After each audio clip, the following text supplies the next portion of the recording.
ವಿಡಿಯೋದಲ್ಲಿ ಆಮ್ಲಗಳು, ಪ್ರತ್ಯಾಮ್ಲಗಳು ಮತ್ತು ಲವಣಗಳು ಪಾಠದಲ್ಲಿ ಬರ್ತಕ್ಕಂಥ 4 ಲವಣಗಳು ಮತ್ತು ಅವುಗಳ ಉಪಯೋಗಗಳು ಏನು ಅಂತ ನೋಡೋಣ. ಮೊದಲನೇ ಲವಣ ಚೆಲುವೆ ಪುಡಿ. ಇದನ್ನ ಬ್ಲೀಚಿಂಗ್ ಪೌಡರ್ ಅಂತ ಕರೀತಾರೆ. ಇದರ ರಾಸಾಯನಿಕ ಸೂತ್ರ CaOCl2. ಇನ್ನು ಇದನ್ನು ರಾಸಾಯನಿಕವಾಗಿ ಕ್ಯಾಲ್ಸಿಯಂ ಆಕ್ಸಿಕ್ಲೋರೈಡ್ ಅಂತ ಕರೀತಾರೆ. ಇದನ್ನು ಎಲ್ಲಿ ಬಳಸ್ತಾರೆ, ಇದರ ಉಪಯೋಗಗಳು ಏನು ಅಂತಂದ್ರೆ, ಬಟ್ಟೆ ಕಾರ್ಖಾನೆಯಲ್ಲಿ ಹತ್ತಿ ಮತ್ತು ನಾರಿಗೆ ಬಿಳುಪು ನೀಡಲು ಇದನ್ನು ಬಳಸ್ತಾರೆ. ಕಾಗದ ಕಾರ್ಖಾನೆಯಲ್ಲಿ ಮರದ ತಿರುಳಿಗೆ ಬಿಳುಪು ನೀಡಲು ಇದನ್ನು ಬಳಸ್ತಾರೆ. ಲಾಂಡ್ರಿಯಲ್ಲಿ ತೊಳೆದ ಬಟ್ಟೆಗೆ ಬಿಳುಪು ನೀಡಲು ಇದನ್ನು ಬಳಸ್ತಾರೆ.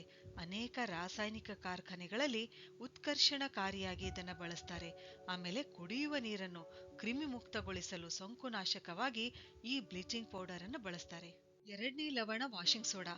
ಇದರ ರಾಸಾಯನಿಕ ಸೂತ್ರ Na2CO3 10H2O.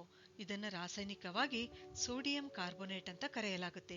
ಇದನ್ನು ಎಲ್ಲಿ ಬಳಸ್ತಾರೆ ಅಂತಂದ್ರೆ, ಗಾಜು, ಸಾಬೂನು ಮತ್ತು ಕಾಗದ ಕಾರ್ಖಾನೆಗಳಲ್ಲಿ ಇದನ್ನು ಉಪಯೋಗಿಸ್ತಾರೆ. ಆಮೇಲೆ ಬೋರಾಕ್ಸ್ನಂತಹ ಸೋಡಿಯಂ ಸಂಯುಕ್ತಗಳ ಉತ್ಪಾದನೆಯಲ್ಲಿ ಇದನ್ನು ಬಳಸ್ತಾರೆ ಮತ್ತು ಗೃಹ ಬಳಕೆಯ ಸ್ವಚ್ಛಕಾರಿಯಾಗಿ ಕೂಡ ಇದನ್ನು ಉಪಯೋಗಿಸ್ತಾರೆ.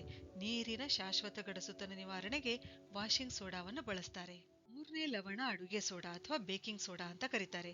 ಇದರ ರಾಸಾಯನಿಕ ಸೂತ್ರ NaHCO3. ಇದನ್ನ ರಾಸಾಯನಿಕವಾಗಿ ಸೋಡಿಯಂ ಹೈಡ್ರೋಜನ್ ಕಾರ್ಬೋನೇಟ್ ಅಂತ ಕರೀತಾರೆ. ಇನ್ನು ಇದರ ಉಪಯೋಗಗಳು ಏನಂತಂದ್ರೆ, ಇದು ಒಂದು ಸೌಮ್ಯ ಖಾದ್ಯ ಯೋಗ್ಯ ಆಮ್ಲ ಮಿಶ್ರಣವಾಗಿದೆ. ಇದನ್ನ ಏನಂತಂದ್ರೆ ಆಮ್ಲಶಾಮಕಗಳಲ್ಲೂ ಒಂದು ಪ್ರಮುಖ ಘಟಕವಾಗಿ ಇದನ್ನ ಬಳಸ್ತಾರೆ. ಆಮೇಲೆ ಇದು ಕ್ಷಾರೀಯವಾಗಿದೆ, ಆದ್ದರಿಂದ ಇದು ಜಠರದಲ್ಲಿನ ಹೆಚ್ಚುವರಿ ಆಮ್ಲವನ್ನು ತಟಸ್ಥಗೊಳಿಸುತ್ತೆ ಮತ್ತು ಉಪಶಮನ ನೀಡುತ್ತೆ. ಆಮೇಲೆ ಇದನ್ನ ಬೆಂಕಿ ಆರಿಸುವ ಸೋಡಾ ಆಸಿಡ್ ಉಪಕರಣಗಳಲ್ಲಿ ಬಳಸ್ತಾರೆ. ನಾಲ್ಕನೇ ಲವಣ ಪ್ಲಾಸ್ಟರ್ ಆಫ್ ಪ್ಯಾರಿಸ್. ಇದರ ರಾಸಾಯನಿಕ ಸೂತ್ರ CaSO4 12H2O. ಇದನ್ನ ರಾಸಾಯನಿಕವಾಗಿ ಕ್ಯಾಲ್ಸಿಯಂ ಸಲ್ಫೇಟ್ ಹೆಮಿಹೈಡ್ರೇಟ್ ಅಂತ ಕರೀತಾರೆ. ಇದರ ಉಪಯೋಗಗಳು ಏನು ಅಂತಂದ್ರೆ, ಆಟಿಕೆಗಳ ತಯಾರಿಕೆಯಲ್ಲಿ ಮತ್ತು ಅಲಂಕಾರಿಕ ವಸ್ತುಗಳ ತಯಾರಿಕೆಯಲ್ಲಿ ಇದನ್ನ ಬಳಸ್ತಾರೆ. ಆಮೇಲೆ ಮುರಿದ ಮೂಳೆಗಳನ್ನು ಸರಿಯಾದ ಸ್ಥಾನದಲ್ಲಿರಲು ಆಧಾರವಾಗಿ ಲೇಪನ ಮಾಡಲು ಇದನ್ನ ಬಳಸ್ತಾರೆ ಮತ್ತು ಕಟ್ಟಡಗಳ ನುಣುಪಾದ ಮೇಲ್ಮೈ ನಿರ್ಮಿಸಲು ಇದನ್ನ ಬಳಸ್ತಾರೆ. ಸರಿ, ಹಾಗಾದ್ರೆ ಮುಂದಿನ ವಿಡಿಯೋದಲ್ಲಿ ಮತ್ತೊಂದು ವಿಜ್ಞಾನ ವಿಷಯದೊಂದಿಗೆ ಭೇಟಿಯಾಗೋಣ. ಧನ್ಯವಾದಗಳು.